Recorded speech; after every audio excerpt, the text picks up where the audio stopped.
Bismillahirrahmanirrahim. Assalamualaikum warahmatullahi wabarakatuh.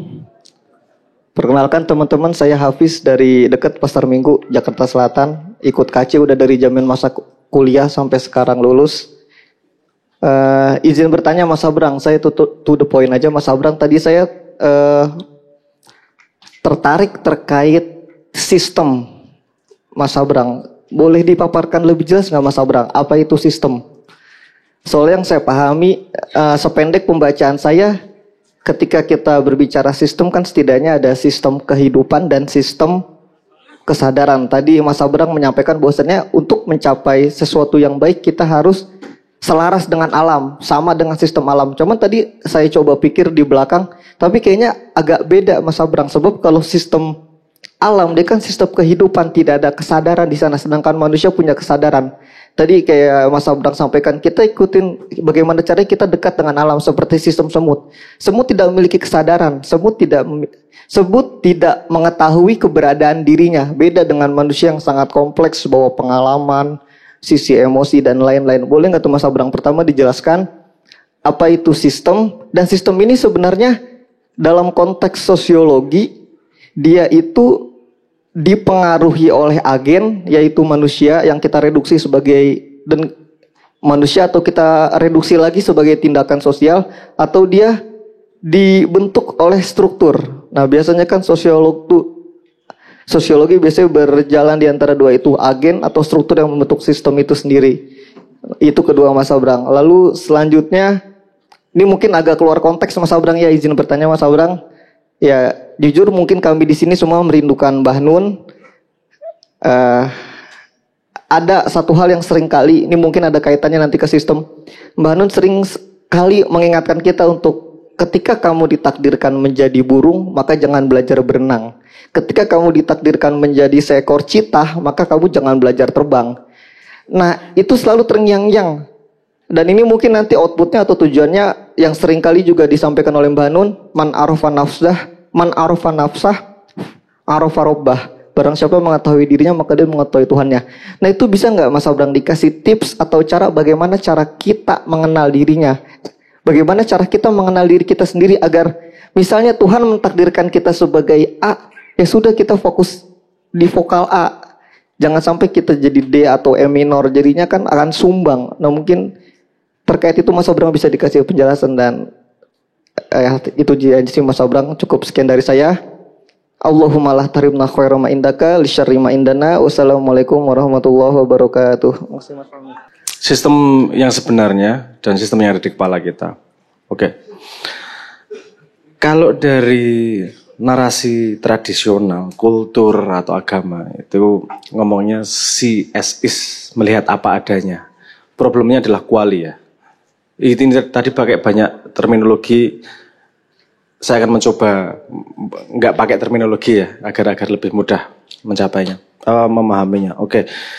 Ada dunia yang sebenarnya terjadi dan ada dunia yang hanya ada di kepala kita, yang kita rekonstruksi. Karena sebenarnya memang yang kita alami itu hanya dunia di kepala kita. Karena kalau dunia yang sebenarnya itu ya dunia apa ontologis yang terjadi ya kayak gitu itu udah. Tapi ketika dia sudah ngomong makna, karena yang tidak memiliki makna tidak akan kamu bangun di kepala. Sehingga otomatis kamu punya dunia di kepalamu sendiri. Pertama saya pengen ngomong gini. Yang bisa ini tadi, itu justru orang yang tahu dunia sebenarnya. Sehingga dia bisa beroperasi sesuai dengan tujuan kita. Karena dunia yang sebenarnya itu tidak punya baik buruk. Yang terjadi ya terjadi. Gitu aja. Kamu yang kemudian punya makna dan kemudian punya parameter baik buruk. Kita pernah membahas tentang baik buruk dan asumsi-asumsi di belakangnya di KC-KC sebelumnya. Tapi karena orang yang tahu dunia sebenarnya itu yang bisa mencapai yang ingin dia tuju. Bahwa yang dia tuju baik, bahwa yang dia tuju buruk itu urusan yang berbeda. Karena kalau kamu hidup di dunia sebenarnya, kamu harus tahu semua komponen untuk bisa beroperasi dengan efektif untuk sampai pada tujuan yang kamu ingin capai. Oke, gimana kita bisa mendekatkan dunia di kepala dan di dunia yang sebenarnya? Itu gunanya ilmu. ilmu itu agar kita bisa membedah dunia yang sebenarnya tidak terkungkung pada dunia yang di kepala kita. Anda lihat, orang yang ilmunya sedikit itu relatif mayoritas lebih fanatik. Yang lain salah. Dan kenapa? Karena jarang main. Kalimat sederhananya kan gitu. Mainmu kurang jauh. Karena memang dia tidak tahu terjemahan dunia sebenarnya seperti apa. Sehingga ketika ada dunia di kepalanya tidak sesuai dengan dunia sebenarnya, dengan prediksi dia, apa sih di dunia di kepala gunanya? Untuk memprediksi apa yang terjadi, kan gitu. Dan ini update terus nih. Ketika sesuatu tidak sesuai dengan prediksi kita pasti kaget. Kemudian kita ngupdate di kepala kita. Oh gini yang sebenarnya. Nah kadang-kadang ini tidak mau diupdate. Sehingga dia nyalain yang di luar. Seharusnya tuh gini, seharusnya gini. Loh, di luar itu nggak ada seharusnya. Orang tuh seharusnya tahu paham moral. Nggak ada seharusnya. Dia memilih dirinya untuk tidak mengikuti moral atau tidak mengikuti agama. Bagimu, kenyataan dunia adalah seperti itu. Yang bisa kamu lakukan adalah kamu mengantisipasi kenyataan tersebut. Kalau sederhananya gini, kamu punya teman satu, kalau ngutang nggak pernah kembaliin. Kamu kemudian mengupdate toh, nggak lagi mau ngutangin dia deh. Karena duitnya nggak akan kembali. Kamu ngupdate nih dengan realitas. Dan seringkali realitas itu tidak sesuai dengan idealisme di kepala kita. Dan kita tidak bisa merekonsiliasi itu dan stres jadinya. Kan harusnya gini. No, nggak ada yang seharusnya. Dunia di luarmu itu sama sekali dunia di luarmu sama sekali bukan kontrolmu. Kalau kamu ngelihat ajaran agama, ajaran tradisi, kalau mau bahagia itu larinya ke dalam semua. Kalau mau tenang lahirnya ke dalam semua. Kenapa? Karena yang kamu alami itu sebenarnya hanya di dalam ini. Semakin paham dunia luar, kamu semakin bisa mencapai tujuan yang ingin kamu capai. Karena kamu tahu, oh sifatnya gini, harus tak deketin gini. Kalau tak giniin dia gini. Artinya kamu punya prediksi terhadap sesuatu. Nah itu yang dilakukan oleh sains kan itu sebenarnya. Rumus itu permodelan terhadap dunia sebenarnya. Kenapa? Agar bisa memprediksi apa yang akan terjadi. Kalau kamu bisa memprediksi apa yang akan terjadi, kamu bisa dalam tanda petik menavigasi dunia agar kamu bisa mencapai tujuan yang kamu capai. Ini pintar menavigasi dunia. Bahwa dia mudah kayak gini, memang ternyata dunianya bodoh. Dunianya memang busuk untuk bisa digitukan. Sistemnya nanti kita ngomong sistemnya tidak cukup untuk bisa membalance itu. Untuk bisa menutupi itu. Kita tuh sangat banyak abu-abu. Sehingga banyak permainan kayak gitu itu. Semakin kamu tahu kenyataan, semakin kamu tahu menavigasi dirimu di dunia ini. Jembatannya adalah ilmu. Oke. Ilmu itu bisa dikatakan begini. Kalau kita ngomong apakah ilmu itu langsung membawa kita ke sana? Enggak juga. Karena ilmu yang kita miliki adalah agregasi dari pengetahuan banyak orang. Tapi itu lebih baik daripada cuman sendirian. Artinya kita pengetahuan A, B, C, D, E, oke, yang paling disetujui oleh banyak sebenarnya kayak gini, dibuktikan oleh orang banyak. Ini lebih mendekati kebenaran dunia sebenarnya daripada yang hanya di kepalaku. Bahkan untuk pandai itu pun perlu rendah hati. Bahkan untuk bisa sukses itu sangat perlu namanya rendah hati. Rendah hati itu bukan hanya kepada orang, rendah hati kepada kebodohanmu sendiri. Dan sesuatu yang tidak sesuai dengan duniamu pasti menarik perhatian. Anda lihat anjing tiba-tiba terbang, langsung menarik perhatian. Kenapa? Karena itu di luar dunia yang kau bayangkan. Kalau yang sesuai dengan dunia yang kau bayangkan, kamu nggak akan ambil perhatian. Nah makanya ini tadi kalau ngomong kita dibohongin terus-menerus itu ada dua kemungkinan output. Yang pertama, orang akan melihat ketidakkonsistenan. Ini dunianya gimana sih sebenarnya? Jadi waspada. Yang kedua, bisa menormalkan. Memang kayak gini kok. Dia nggak terkejut lagi dengan aneh-aneh seperti itu. Larinya kemudian apatis. Tidak peduli. Kayak ini, kalau kodok itu tadi dinaikin 1 derajat. Lama-lama dia bisa matang tanpa dia mau loncat dari pancinya. Sedikit demi sedikit. Jembatannya ilmu. Nah, gimana mendapatkan ilmu? Metodologi kita selama ini mendapatkan ilmu dengan just in case. Kalau sekolahan itu. Just in case itu kamu belajar matematika, siapa tahu kepake di masa depan. Kamu belajar sejarah, siapa tahu kepake di masa depan. Nah, teknologi bisa membuat kamu mendapatkan ilmu dengan just in time. Ketika kamu butuh ilmunya, gimana sih sebenarnya teorinya? Dengan cara apa?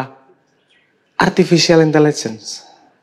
AI itu membuat ilmu yang kau butuhkan untuk menjembatani dari dunia kepala dan dunia sebenarnya. Jembatannya, itu kan ilmu. Semakin kamu cepat mendapatkan ilmu ini, semakin kamu bisa menjembatani itu. Salah satunya adalah artificial intelligence. Karena ketika kamu menemukan disrespansi, menemukan perbedaan antara dunia kepala dan dunia sebenarnya, kamu mencari di internet, di sumber informasi. Internet bisa nyari, lebih cepat lagi AI. Tapi perlu diverifikasi juga. Sorry, kayak gitu ya, paham ya? Sederhana kok gue. Oke. Sistem apa sih sistem? Sistem adalah koneksi antar banyak komponen untuk mencapai tujuan bersama. Simpel itu. Tidak punya kesadaran bukan berarti dia tidak bisa membangun sistem. Ketika tujuannya sama, bisa terjadi emergence, bisa terjadi keseimbangan sendiri, sehingga terjadi sebuah sistem yang dia sendiri nggak paham. Semut itu bisa menata populasinya lebih baik dari manusia kadang-kadang. Untuk sebuah tujuan tertentu. Tujuannya apa? Survive. Dia bisa populasinya 1,5 juta tanpa ada menteri penerangan, tanpa ada menteri tenaga kerja, tanpa harus ada pilihan presiden. Bisa hidup mereka. Tanya satu semut, gimana sistem cara kerjamu? Gak paham mereka.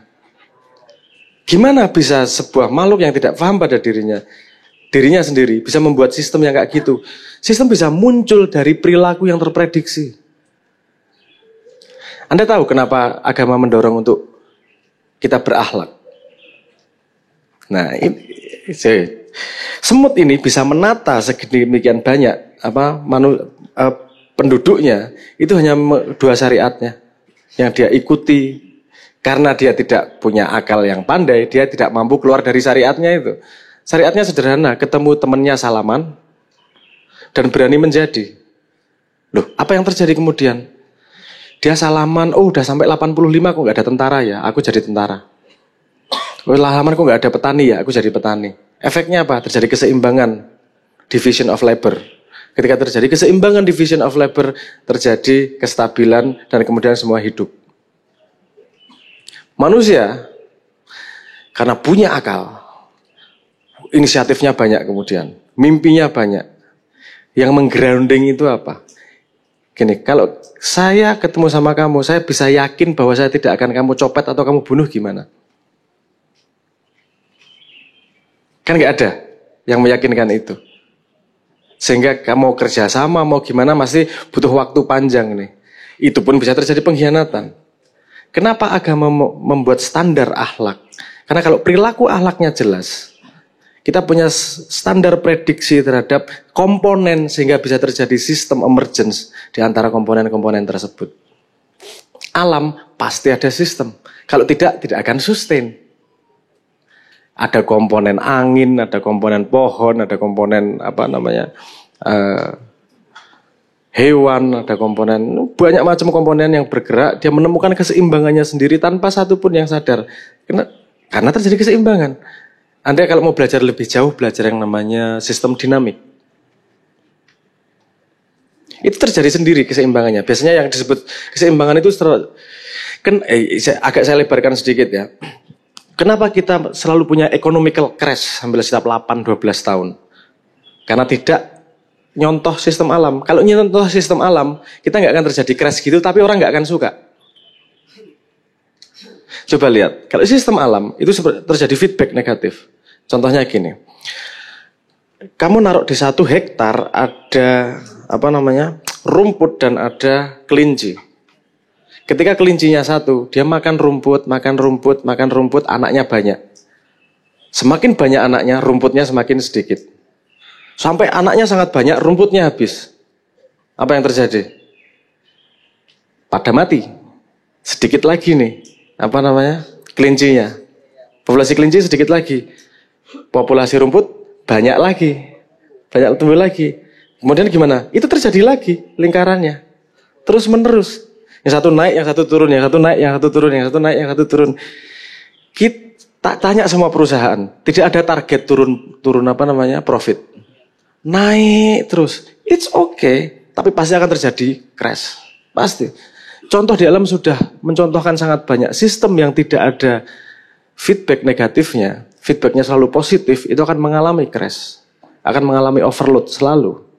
Sebenarnya ada subsistem dalam ekonomi, dalam sistem kapitalisme yang membuat itu menjadi lebih stabil. Ketika terjadi perputaran pada 5% ini, paling kaya nih lah. Ini terus muter, ada yang jadi miskin, ada yang jadi kaya, ada yang miskin, terus muter kayak gitu tuh. Problemnya kalau ada yang di atas 1% ini, yang 1% ini berkuasa dan dia nggak mau turun sama sekali, yang di bawah ini akan habis karena dia yang disedot terus. Seharusnya sistem hukum, sistem demokrasi itu menghasilkan yang untuk banyak orang, bukan untuk yang 1% ini. Yang bikin kita gatel kan, kok ini katanya negara, tapi itu menghamba sama yang 1% ini nih. Kita cukup hidup, tapi tidak cukup kesempatan untuk bisa terjadi perputaran pada hierarki ini. Ini nggak ada bedanya sama kasta kemudian. Cuman nggak dieksplisitkan gitu aja. Gitu ya, paham ya? Urusan sistem itu tadi. Mau. Oke, Mas izin nanggapin sedikit Mas tadi sistem tadi kan Mas Abrang ada suatu tujuan Mas, konsensus. Nah itu juga tujuan itu alam bisa memilih tujuan itu Mas. Kalau manusia kan dia bisa memilih tujuannya tadi misalnya dari banyak kepala ini, banyak keinginan, banyak mimpi. Akhirnya kita nemuin sistem namanya demokrasi lah untuk kita bertukar pikiran. Nah alam pun demikian sistemnya ini. Atau jangan-jangan alam bersifat autopoietik. Dia ya bergenerasi dirinya sendiri saja. Atau jangan-jangan sistem sosial juga demikian. Terima kasih Mas Abrang. Niklas Luhmann ya. Paham. Oke, autopoietik. Gini, semua tuh punya tujuan. Tidak harus ditajat, walaupun tidak disadari. Jangan menyamakan kesadaran dengan tujuannya. Kadang-kadang kamu nggak sadar tujuannya kok. Kayak ada orang ngomong, saya mau ngikut zuhud, saya tidak akan punya keinginan dunia, saya tidak punya keinginan apapun. Saya akan melakukan apa-apa dan saya nggak mau apa-apa. Tapi tetap makan sama minum. Artinya dia tetap punya tujuan loh, agar tidak mati.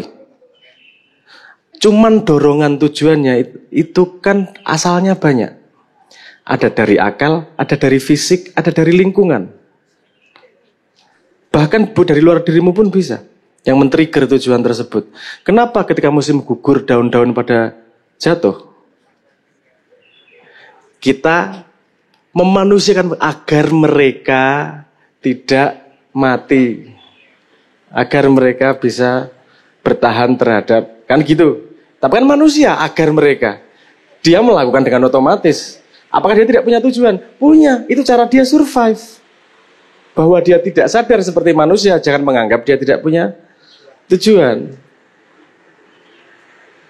Gitu ya. Kamu sendiri nggak tak paham tujuanmu kadang-kadang kok. Wes sering. Dan manusia kan tadi saya ngomong ada dua sumber tujuan itu tadi. Ada fisik. Ya, saya ngomong 3. Ada lingkungan, ada fisik, dan ada akal. Walaupun sebenarnya bukan akal. Kalau mau ngomong Islam lebih dalam. Akal hanya untuk menimbang dari 3 ini mana yang aku ikutin. Kadang-kadang dia harus ngikutin alam, kadang-kadang dia harus ngikutin dirinya sendiri, kadang-kadang dia harus mengikutin fatwa hatinya. Problemnya fatwa hati ini tidak ada dalam pelajaran sekolah. Sehingga kita tidak terlatih untuk mendengarkan trigger ketiga ini. Anda pakai peci, makanya saya bilangnya ngomong tentang fatwa hati. Istaftikol bak kalau bahasa Arabnya gitu ya. Kalau agama ngomong gini, Semua yang akarnya dari fisik itu potensinya menjadi nafsu. Semua yang akarnya dari lingkungan itu membuatmu tidak menjadi independen sebagai manusia. Lingkungannya gimana misalnya? Lihat Twitter, oh ramenya lagi ini, sehingga aku harus berbuat ini. Artinya itu datangnya dari lingkungan. Manusia jenis pohon. Aku melakukan karena nafsu, karena dari dalam biologis. Artinya manusia yang nafsu. Kalau dari akalnya, kebohongan terus. Kenapa? Karena dunia pribadinya lebih kuat daripada dunia sebenarnya. Untuk mau ngelihat dunia sebenarnya, akalnya mungkin nggak cukup. Makanya ada informasi yang namanya istafti kolbak. Agama logis banget kan, Mas. Paham petanya ya? Kenapa harus pakai istafti kolbak? Karena kamu seperti semut pada sistem yang besar. Kamu setahu apa sih saya Indonesia? Satu otak manusia setahu apa sih Indonesia? Sehingga yang ditanam oleh Nabi adalah akhlak. Karena ketika akhlaknya sudah benar, perilakunya sudah terprediksi, akan muncul sistem sendiri yang sangat baik, tanpa manusianya harus paham lewat mana. Kerajaan yang keren ada. Diktator yang keren ada. Kerajaan yang gagal ada. Banyak. Diktator yang gagal banyak juga. Demokrasi yang berhasil ada. Demokrasi yang gagal ada. Artinya bukan sistemnya. Itulah kenapa para nabi tidak pernah mengajarkan sistem pemerintahan. Yang diajarkan adalah manusianya, pelakunya. Karena sistem yang baik muncul dari emergence. Bukan dari idea satu orang. Problemnya adalah gimana kita bisa mengumpulkan emergence gitu. Wong ngumpulin ngitung suara publik menjadi suatu. Ini problem besar nih misalnya gini. Kok kita bisa mendengarkan pendapat komunal. Wong kita voting aja untuk bisa voting dari satu orang. Kan pendapat banyak orang menjadi pendapat komunal. Itu caranya ada 12 ngitungnya Mas di matematika. One man one vote. Terus kemudian nanti ada gerrymandering. Ada yang kalau di Amerika ya kan ada caranya beda di garis itu. Siapa yang menang di situ dihitung sebagai satu misalnya. Ada run of the poll. Sistemnya kamu cari sendiri di Wikipedia. Ada Borda count. Itu masalah matematika. Untuk bagaimana pendapat personal bisa dikalkulasi menjadi pendapat komunal. Itu tuh masalah besar sih. Karena semua cara ngitung itu ada kekurangannya sendiri. Dan semua perilaku politik itu pasti tergantung dari cara ngitungnya. Ya kapan-kapan kalau ada kuliah politik, tak jelas ke detail dari matematika, psikologi, sosiologi, sampai kenapa perilakunya manusia seperti itu. Karena berhubungan satu sama lain. Ngoten nggih? Mohon maaf. Kalau rumit, tapi semoga bermanfaat. Tadi ada banyak yang bisa digali tadi, matur nuwun. Sorry. Ada satu ketinggalan tadi pertanyaannya.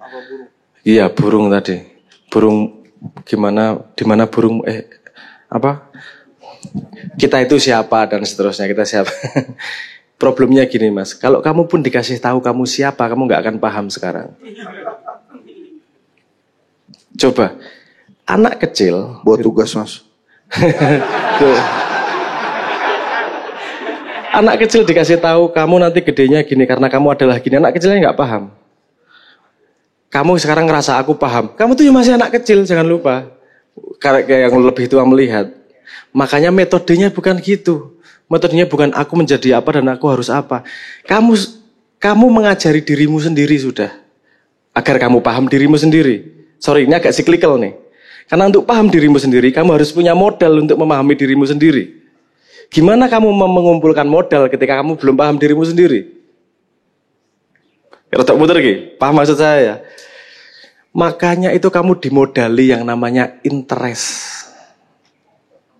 Ketertarikan. Ketertarikan itu di luarmu loh. Karena kalau kamu sudah tertarik si A, kamu pindah nggak bisa. Kamu seneng mancing, oh ganti jelas jadi seneng motor, nggak bisa. Digigit kamu sama ketertarikan itu. Kenapa? Karena itu satu-satunya cara agar kamu melakukan sebuah perjalanan untuk memahami dirimu dalam sebuah aspek. Kamu udah dapat ilmunya, pindah nih ketertarikan. Paham? Nanti ketertarikannya pindah. Terus sampai suatu hari kamu udah cukup lengkap komponennya untuk paham dikit. Oh diriku gini ya. Oh diriku gini ya, oh diriku gini ya. Makanya nggak akan ada yang bisa memberitahu kamu tuh siapa. Karena semua orang punya perjalanannya sendiri. Gimana kita bisa menemukan, ikuti ketertarikanmu. Karena itu caramu memberitahu dirimu, memodali dirimu agar paham dirimu sendiri. Paham nggih? Nggih, matur nuwun. Sorry.